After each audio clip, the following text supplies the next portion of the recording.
la! Your dream vacation to Vietnam starts from rupees 39,999 only with GT Holidays, South India's #1 travel brand. நான் என்னோட மனசாட்சியோட மட்டும் தான் பேசுறேன். இதுவும் நான் சாப்பிட்ற சாப்பாடு சத்தியம். அது உண்மையிலேயே விஜயகாந்த் ஐயாவோட கனவு கட்சி. ஆளுமையை வந்து அதிகாரத்துக்கு கீழே கொண்டுட்டு வந்து மக்களை அடிமைப்படுத்தணும் அப்படின்ற எண்ணத்துல ஆரம்பிக்கப்படாத கட்சி தேமுதிக கட்சி மட்டும்தான். புரியாமையினாலதான் திரும்ப திரும்ப நீங்க வந்து ஏதாவது ஒரு விதத்துல குறை சொல்லணும். அது எங்கெங்கெல்லாம் நீங்க தேடணுமோ தேடிட்டு இருக்கீங்க. நீங்க என்கிட்ட மட்டும்தான் பர்டிகுலரா நிறைய கேள்விகளை தோண்டி துருவி கேட்டுக்கிட்டே இருக்கீங்க. எம்பிக்கு நிற்கிறாரு, அவருக்கு ப்ராம்ப்டிங் பண்ற மாதிரி தன் தாயார் பக்கத்துல இருந்து ப்ராம்ப்ட் பண்றாங்கன்றது வந்து ஏன் உதயநிதி ஸ்டாலினுக்கெல்லாம் அவங்க அப்பா எடுத்து கொடுக்கலையா? தோல்வியை நீங்க எப்படி பாக்குறீங்கன்னு ஒரு சிம்பிளான கேள்வி. அந்த சிம்பிளான கேள்விக்கான பதில் தாய் சொல்லணும்ன்ற ஒரு நிலையில இருக்கும்போது நான் அந்த இடத்துல இருந்தா கூட என் பொண்ணுக்கு நான் அப்படிதான் சொல்லியிருப்பேன். இல்ல பாத்தீங்களா, ஏன் தெரியுமா, இது வந்து அவங்களை பேச விடாம தடுக்கிறது கிடையாது. இப்போ என் பொண்ணோட எல்லா செயல்பாடுகளுக்கு பின்னாடி நான் இருக்க வேண்டிய அவசியம் என்னன்னா, அவங்களை கொஞ்சம் பலப்படுத்துற வரைக்கும் நான் தான் பலம். பரவாயில்லப்பா, இது உன்னோட முதல் வெற்றி தான். இதுலயே நீ இவ்வளவு தூரம் வந்திருக்கே, ஒரு பெரிய அரசியல் கட்சியை எதிர்த்து புதுசா வந்து இவ்வளவு துரிதமா மக்களோட மனசுல நின்று இருக்கீங்களே, இது பெரிய விஷயமேன்னு சொல்ற. எந்த ஊடகங்களையாவது நீங்க என்கிட்ட கண்ணில் காமிங்க. இல்ல அதுக்கு கேப்டன் தான் காரணம்னு தெரியும்ல. ஃபாரினுக்கு போய் அட்டூழியம் பண்ணி நிறைய கேர்ள் ஃப்ரெண்டை வச்சுக்கிட்டு எல்லா அட்டூழியங்களையும் பண்ணிக்கிட்டு இருக்கிற அரசியல் வாரிசுகள் எல்லாம் உங்க கண்ணுக்கு தெரியாது. ஆனா அப்பாவோட வார்த்தை முக்கியம். அப்பா விட்டுட்டு போன வழியில் நான் வரணும்னு நான் நினைக்கிறேன்னு வரும்போது சில குறைகள் இருக்கத்தான் செய்யும். நம்மளுக்குன்னு ஒரு மெச்சூரிட்டியே வேண்டாமா? நம்மளாம் மனுஷங்க தானே. இல்லை, ஒரு தப்பா வந்துட்டு ஓட்டெல்லாம் ஏதோ ஸ்கேம் பண்ணிடுறாங்கன்னு வைங்களேன், வெறும் 4000 ஓட்லையே ஜெயிக்கணுன்ற மாதிரி பார்ப்பாங்க. டக்குன்னு ஒரு 40,000 50,000 எதிர்பார்த்திருக்க மாட்டாங்க. அவங்களே சொன்ன மாதிரி 2-3 பெட்டிகள் எண்றதுக்கான காலதாமதங்கள் நிறைய ஆயிருக்கு. ஏதோ ஒரு நெருடல், ஏதோ ஒரு தவறு, ஏதோ ஒரு பிழை இருக்க போய் தான் அவங்க வந்து எல்லாரையும் கூப்பிட்டு வச்சு ஒரு இடத்துல மீட்டிங் பேசுறாங்க. புரிஞ்சுக்க பாருங்க.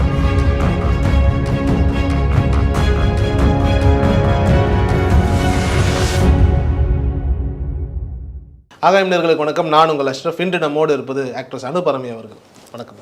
வணக்கம் அஷ்ரஃப். எப்படி இருக்கீங்க? நல்லா இருக்கேன்ப்பா, நீங்க எப்படி இருக்கீங்க? நல்லா இருக்கும். இப்போ நடந்து முடிஞ்ச நாடாளுமன்ற தேர்தல் என்ன மாதிரியான ஒரு நிலை உங்களுக்கு இருந்தது? தேமுதிகவினுடைய இந்த வாக்கு சதவீதத்தை பார்க்கும்போது ரொம்ப வருத்தமாக இருக்கு அஷ்ரஃப்.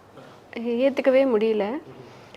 திமுகவோட வெற்றி அப்படிங்கிறத தாண்டி அது வெற்றியா தோல்வியா அப்படிங்கிறது எல்லாருக்குமே ஒரு சமமான மத்தியத்தில் தான் இருக்குது. யாருக்குமே இது முழு வெற்றினோ யாருக்குமே இது தோல்வினோ சொல்ல முடியாது. ஆனால் தேமுதிகவை பொறுத்த வரைக்கும் அவங்க எதிர்கொள்கிற விஜயகாந்த் ஐயாவோட மறைவுக்கு பிறகு அவங்க எதிர்கொள்கிற முதல் தேர்தல் இது. எல்லாரோட நம்பிக்கை மொத்தமுமே விஜய் பிரபாகரன் கிட்ட தான் இருந்தது. அந்த பொறுப்பை அவர் கரெக்டாக சரியாக தான் செஞ்சுருந்தாங்க. ஆனால் அதையும் தாண்டி மேபி நிறைய பாலிடிக்ஸ் நடந்திருக்கலாம். பாலிடிக்ஸ்குள்ளாரியே ஒரு பாலிடிக்ஸ் கண்டிப்பாக நடந்திருக்கிறதுக்கு வாய்ப்பு இருக்குது. ஏன்னா நிதர்சனத்தில் என்ன நடந்தது அப்படின்னா, அவர் போகிற இடத்துலலாம் அவருக்கு கிடைச்ச வாக்கு, அந்த மக்களோட அபிமானம், அந்த அன்பு, அங்கே அவருக்கு கிடைச்ச நிஜமான ஒரு அக்கறையான ஒரு வரவேற்பு எல்லாம் தாண்டி அது போலித்தனமாக எங்கேயுமே தெரியல. இப்போ மற்ற எல்லாருமே போயிருந்தாங்க, ராதிகா சரத்குமார் போயிருந்தாங்க, மற்ற கட்சிகள் சேர்ந்த எல்லாருமே போயிருக்கும்போது எல்லா ஊர்கள்லையும் கிடைச்ச வரவேற்பு மாதிரி விஜய் பிரபாகரனுக்கு எங்கேயுமே கிடைக்கல. ஏகோபித்த வரவேற்பு கிடைச்சது. அப்போ எல்லாரோட நம்பிக்கையுமே என்னவா இருந்தது அப்படின்னா, இது கண்டிப்பாக வந்து விஜய் பிரபாகரனுக்கான களம், அவர் நிச்சயமாக சொல்லி அடிப்பார் அப்படிங்கிறதுல அழுத்தம் திருத்தமான நம்பிக்கை இருந்தது.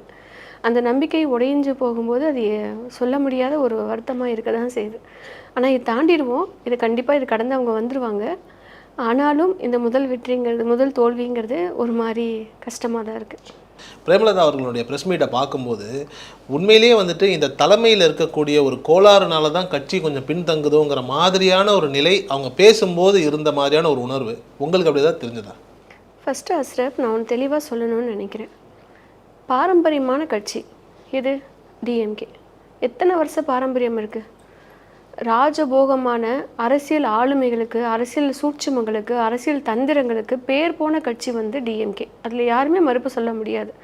கரைச்சி குடித்த ஒரு அரசியல் கட்சியோட வாரிசுகள் அரசியலில் ரொம்ப பக்காவாக, ரொம்ப சூப்பராக, ரொம்ப குறையே இல்லாமல் பண்ணிடுறாங்களா? இன்றைக்கி காலையில் இந்த நிமிஷம், போன நிமிஷம் வரைக்கும் ரவுடிசம் ஊருக்கு ஊர், தெருவுக்கு தெருவு தலை விரிச்சு ஆடிட்டுருக்கு. கஞ்சா, போதை, எங்கே பார்த்தாலும் பெண்களுக்கான பாதுகாப்பு இல்லாதது, ரேஷன் கடையில் ஆரம்பித்து சாதாரண ஹோட்டல் கடையில் இருந்து ஒரு அரசு பள்ளி ஆகட்டும், அரசு பேருந்துகள் ஆகட்டும், ப்ரைவேட் பஸ்ஸஸ் ஆகட்டும், நீங்கள் கால் வைக்கிற பொதுமக்கள் புழங்குற எல்லா இடத்துலையுமே இன்றைக்கி வந்து அத்தனை அராஜகம் நடக்குது, அத்தனை அடாவடி நடக்குது. எந்த அரசு நீங்கள் குறை சொல்லுவீங்க? அப்போல்லாம் தலைமை வந்து ரொம்ப ப்ராப்பராக சரியாக செஞ்சிட்ருக்குன்னு உங்களுக்கு அர்த்தமாக இருக்கா? எப்போ பாரு நம்ம வந்து சரியாக செய்ய வர்றவங்களை குறை சொல்லி மட்டம் தட்டிக்கிட்டே இருக்கோம். இதுக்குன்னே ஒரு 4 பேர் இருக்காங்க. அவங்க பணம் வாங்கிக்கிட்டு பேசுகிறாங்களா, பணம் வாங்காமல் பேசுகிறாங்களாங்கிறது கடவுள் சத்தியமாக எனக்கு தெரியாது.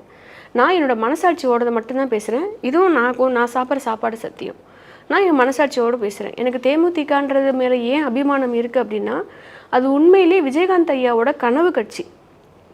அவர் வந்து கோடிக்கணக்கான பணம் சம்பாதிக்கணும், நான் வந்து இந்த உலகத்தையே ஆளணும், இந்த உலகத்துக்கே நான் தான் ராஜாவாக இருக்கணும், எனக்கு அப்புறமா என் பசங்க மட்டும்தான் ராஜாவாக இருக்கணும் அப்படின்ற மாதிரியான ஆளுமையை வந்து அதிகாரத்துக்கு கீழே கொண்டுட்டு வந்து மக்களை அடிமைப்படுத்தணும் அப்படின்ற எண்ணத்தில் ஆரம்பிக்கப்படாத கட்சி தேமுதிக கட்சி மட்டும்தான் எனக்கு தெரிஞ்சு.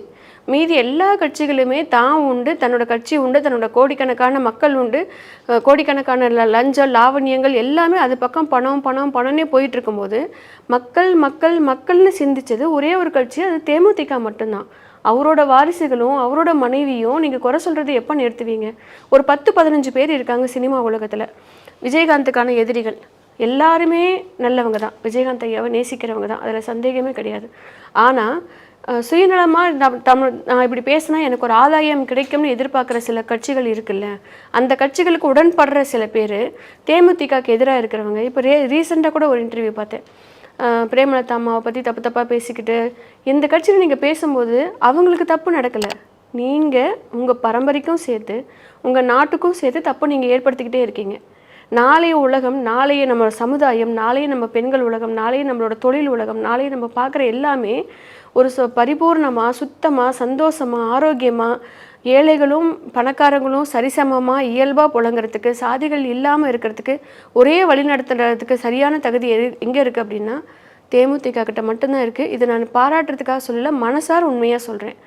யாருக்கும் அவங்க கெடுதல் நினைக்க மாட்டாங்க. இல்லை நிச்சயமாக. ஆனால் நீங்கள் ஒன்று சொல்கிறீங்க, இந்த மாதிரி வந்துட்டு கேப்டன் அவர்கள் கட்சியை உருவாக்குனதே மக்களுக்காக பேசும்போது அந்த மேடையில் 3 பேர் உட்காந்துருக்காங்க, பிரேமலதா, விஜய் பிரபாகரன், சுதீஷ். இங்கே யாராவது மக்கள் இருக்காங்களா?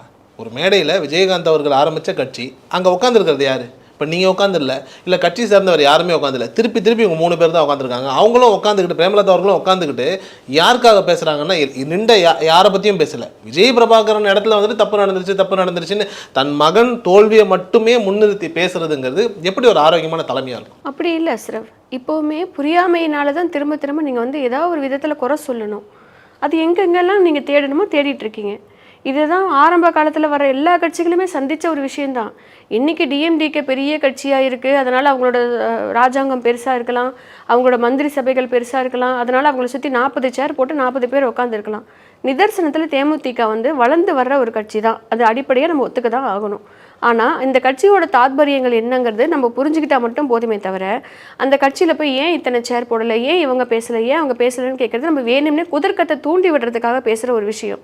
இது வந்து அவசர ஆலோசனை கூட்டமாக இருக்கலாம். அப்போ இருக்கிறவங்களை வச்சு, அவங்க வீட்டில் இருக்கிறவங்களை வச்சு அவங்க முதன்மைப்படுத்தி பேசியிருக்கலாம். ரெண்டாவது, ஏன் தன் மகனை மட்டுமே பேசுகிறாங்கன்னு நீங்கள் சொல்லும் போதே உங்களோட பதிலில் இருக்கிற அறியாமையை பார்த்து எனக்கு வருத்தமாக இருக்குது. தன் மகன்னு கிடையாது. இப்போ நான் வந்து என்னோடய கட்சியை நான் ஜெயிக்கணும்னா எங்கிட்டேருந்து ஏதாவது ஒன்று நான் உங்ககிட்ட நம்பிக்கையாக கொடுத்து தானே ஆகணும். எதுவுமே இல்லாமல் நான் அவங்களை எப்படி நம்பிக்கை வைக்கிறது? நான் ஒரு எம்எல்ஏவை நிறுத்தியிருக்கேன், அந்த எம்எல்ஏ தோத்துட்டாரு, அந்த எம்எல்ஏவோட வாக்கு சதவீதம் சரியில்லை அப்படிங்கும்போது நான் அவரை பற்றி பேச முடியாது. முதல்ல நான் சரி பண்ணணும். என் வம்சாவளியில் இருக்கிறவங்களை நான் உங்கள் முன்னாடி நிறுத்தியிருக்கேன். நான் என்ன சரி பண்ணால் மட்டும்தான் அடுத்தவங்களை நான் பலப்படுத்தவே முடியும். என்னையே நான் பலப்படுத்துறதுக்கான முதல் முயற்சியிலேயே நீங்கள் இவ்வளோ கல் எரிஞ்சிக்கிட்டே இருக்கீங்க அப்படின்னா நான் எப்படி அந்த மந்திரிகளுக்கு பேசட்டும், நான் எப்படி இந்த மந்திரிகளுக்கு பேசட்டும், நான் எப்படி மற்ற பொதுப்படியான கட்சிகளை பற்றி பேசுறதுக்கு வரட்டும்? ஆரம்ப புள்ளியில் நீங்கள் பேச வரும்போதே நீங்கள் குறை சொல்லிக்கிட்டே இருக்கீங்க. நீங்கள் குறை சொல்ல வேண்டிய அரசியல் கட்சிகளை எத்தனை முறை நீங்கள் குறை சொல்லியிருக்கீங்க? விஜயகாந்த் ஐயா திரும்ப சொல்லிக்கிட்டே இருந்தாங்க ஒரு விஷயத்தை. நீங்கள் என்கிட்ட மட்டும்தான் பர்டிகுலராக நிறைய கேள்விகளை தோண்டி துருவி கேட்டுக்கிட்டே இருக்கீங்க, ஆனால் மற்ற கட்சிகளை கேட்கவே இல்லையேன்னு. இப்போ நான் சொன்ன மாதிரி நீங்கள் குறை சொல்ல வேண்டிய கட்சிகள் 1008 இருக்குது, 1008 குறைகளோடு இருக்குது. அந்த கட்சிகள்கிட்ட போய் நீங்களால் ஒரு குறையை கூட உங்களால் சுட்டி காமிக்க முடியாது. உண்மையாக சொல்கிறேன், மனசார சொல்கிறேன், நீங்கள் அந்த குறைகளை போய் நீங்கள் அந்த கட்சிக்கு நேருக்கு நேராக போய் ஏன் இவங்க வந்து முதலமைச்சர் இப்படி பண்ணார், ஏன் முதலமைச்சரோட மகன் வந்து இப்படி பண்ணார், ஏன் முதலமைச்சரோட மகன் இப்படி பண்ணலை, ஏன் கல்வித்துறை அமைச்சர் இப்படி பண்ணாங்க, ஏன் போக்குவரத்து துறை அமைச்சர் இப்படி பண்ணாங்க, ஏன் சுகாதாரத்துறை அமைச்சர் இப்படி பண்ணாங்கன்னு ஒரு துறையவாவது கேட்குறதுக்கு பொதுமக்களாலேயோ இல்லை அரசியல் ஆளுமைகளாலேயோ உங்களால் முடியுமா?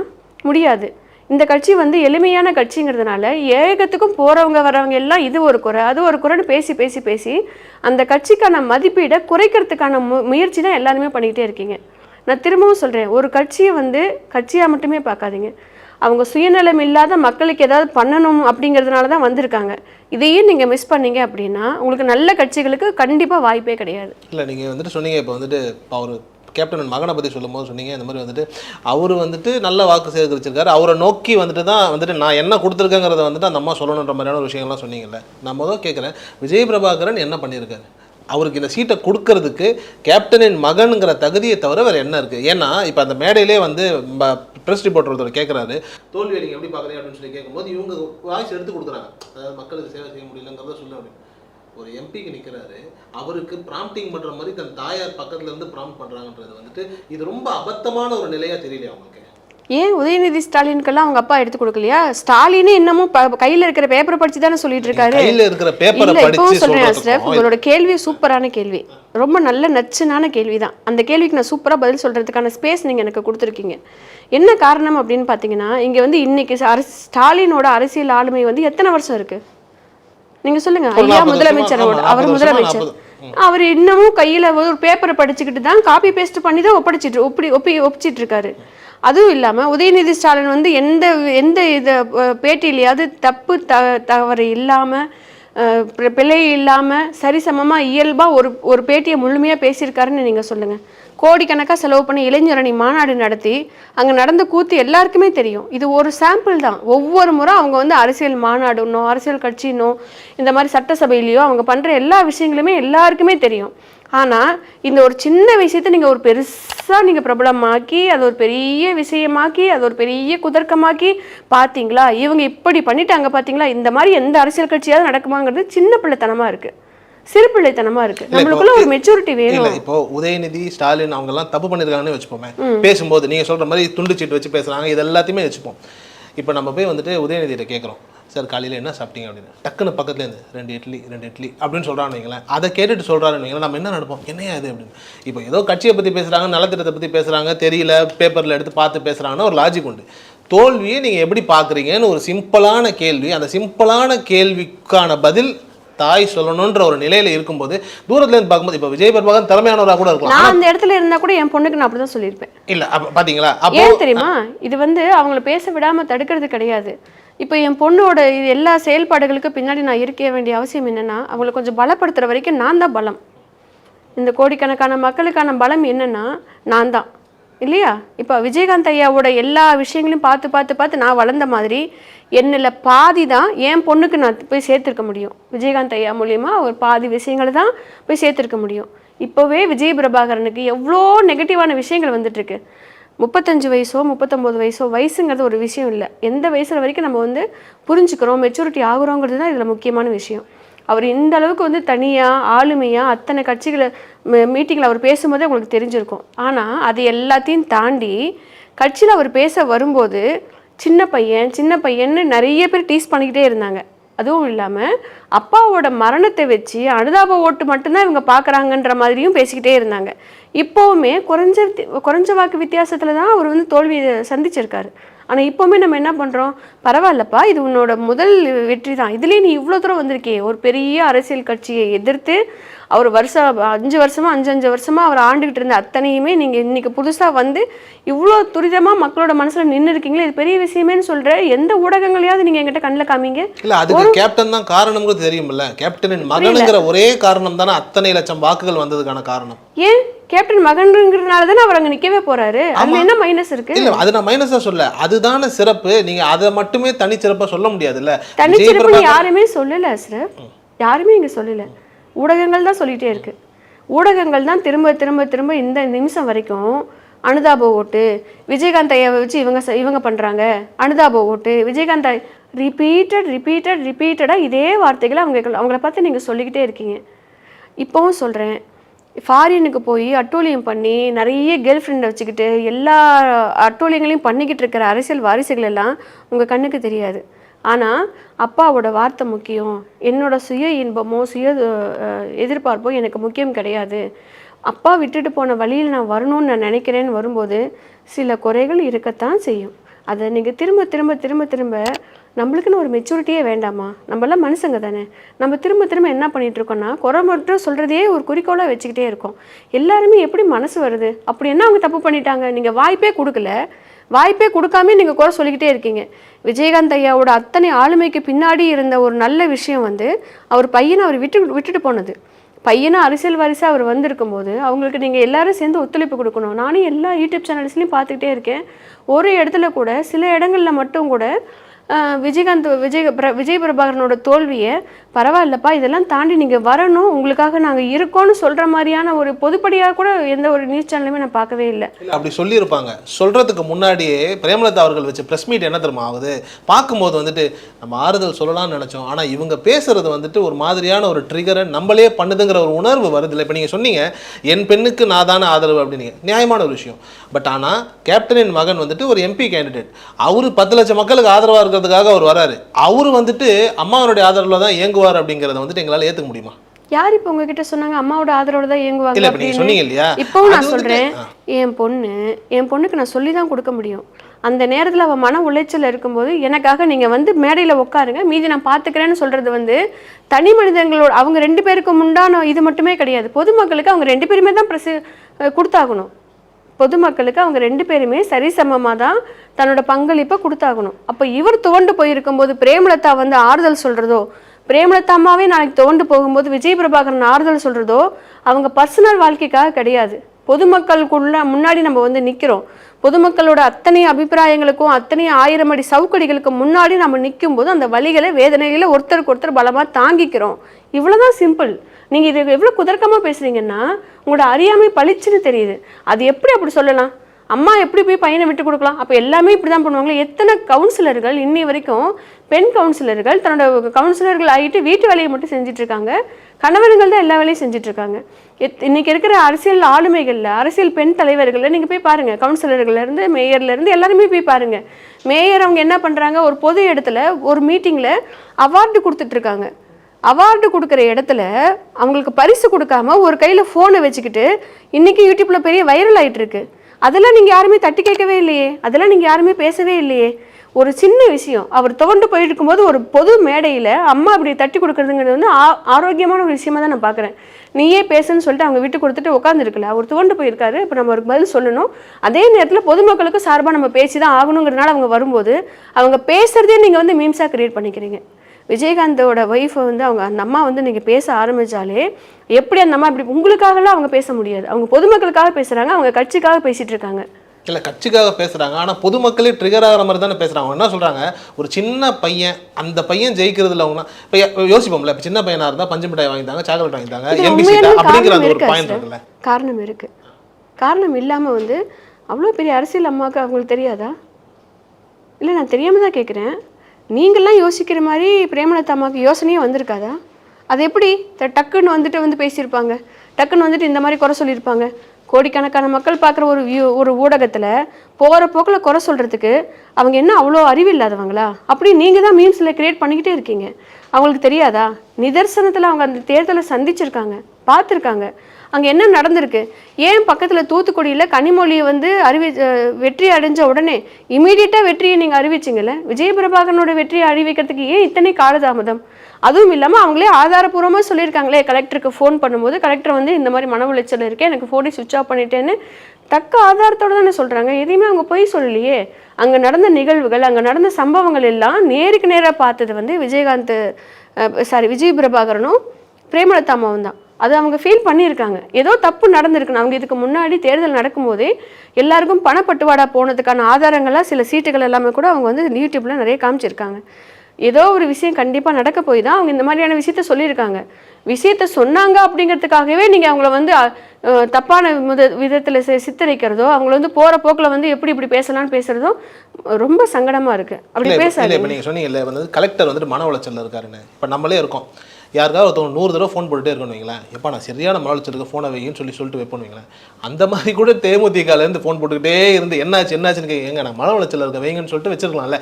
அதை தூக்கி டிஎம்கே மேலே பழி போடுறதுங்கிறது வந்து கொஞ்சம் அபத்தமா இல்லையா? இல்லைப்பா, எந்த கட்சி ஆளும் கட்சியாக இருக்கோ இதில் அதுக்கு சரிசமமான பங்கு இருக்க தானே செய்யும். இப்போ நானே உங்களுக்கு ஆதாரத்தை சொன்னேனே, உங்களுக்கு ஏன் புரியல? இப்போ கனிமொழி வெற்றியோட அறிவிச்சது எந்த கட்சி? டிஎம்கே தானே. அப்போ இந்த கட்சியோட வெற்றிகளுக்கு இந்த காலதாமதத்துக்கு காரணம்னு யாரை சொல்ல முடியும்? ஆளுங்கட்சி தான் சொல்ல முடியும். எதுவும் தப்பாக சொல்ல முடியாது.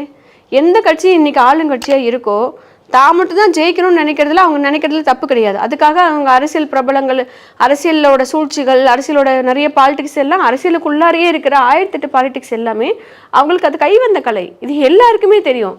இது அப்படி சொல்லிட்டாங்க அப்படிங்கிறதுக்காக சொன்னவங்களெல்லாம் முட்டாள்னு நீங்கள் நினைக்கக்கூடாது. அதுக்குள்ளே இருக்கிற காரணங்கள் என்னன்னு தான் அலசி அறையே பார்க்கணும். அட்லீஸ்ட் முயற்சியாவது பண்ணணும். இல்லை, ஒரு தப்பாக வந்துட்டு ஓட்டெல்லாம் ஏதோ ஸ்கேம் பண்ணிடுறாங்கன்னு வைங்களேன், வெறும் 4000 ஓட்லேயே ஜெயிக்கணுன்ற மாதிரி பார்ப்பாங்க. டக்குன்னு ஒரு 40,000 50,000 ஓட்டு எதிர்பார்த்திருக்க மாட்டாங்க.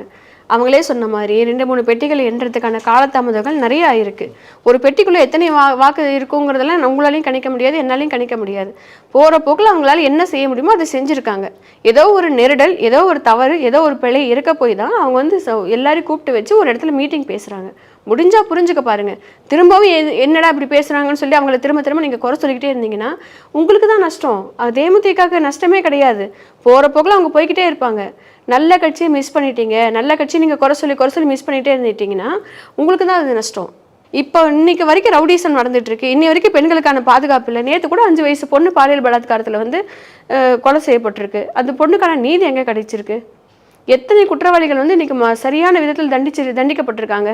கார் ஓட்டி, மதுபோதையில் கார் ஓட்டி அந்த போகிற போக்கில் வந்து மரணம் அடைஞ்சிட்டு போனேன். இதெல்லாம் நீங்கள் எப்படி உங்களுக்கு தெரியவே இல்லை? இதெல்லாம் உங்களுக்கு குற்றமாகவே தெரியலையா? ஏதோ ஒன்றுன்னு நினச்சி தேடி ஒரு சின்னோண்டு பிரச்சனையை இவ்வளோ பெரிய பிரச்சனையாக்கி ஒரு கட்சியவே சார்ந்து நீங்கள் சொல்லிக்கிட்டே இருக்கும்போது அந்த கட்சியை வளர விடாமல் செய்கிறதுக்கான சதின்னு உங்களால் புரிஞ்சுக்க முடியலையா? முதல்ல அந்த கட்சிகளுக்கு நம்ம வாய்ப்பு கொடுக்கணும். நீங்கள் என்ன விஜய் பிரபாகரன் பண்ணிட்டாருன்னு சொன்னால் பண்ணுறதுக்கான வாய்ப்பு எங்கே நம்ம கொடுத்துருக்கோம்? விஜயகாந்துக்கே நம்ம கொடுக்கவே இல்லையே. விஜயகாந்துக்கே கொடுக்கலையே. கொடுக்காததுனால தானே இவ்வளோ நம்மளுக்கு இத்தனை மக்கள் வந்து இன்னமும் அவர் கொண்டாடிட்டு இருக்காங்க, இன்னமும் அவர் சந்நிதியில் வந்து உட்காந்துட்டு இருக்காங்க.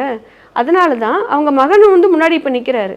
அவங்க மகன் வரும்போது விஜயகாந்துக்கு நீங்கள் என்னென்னலாம் பண்ணீங்களோ அது திரும்ப இப்போ நீங்கள் விஜய் பிரபாகரனுக்கு பண்ணிட்டு இருக்கீங்க. நீங்கள் இப்படி உங்களுக்கான ஆள்கள் கிடையாது.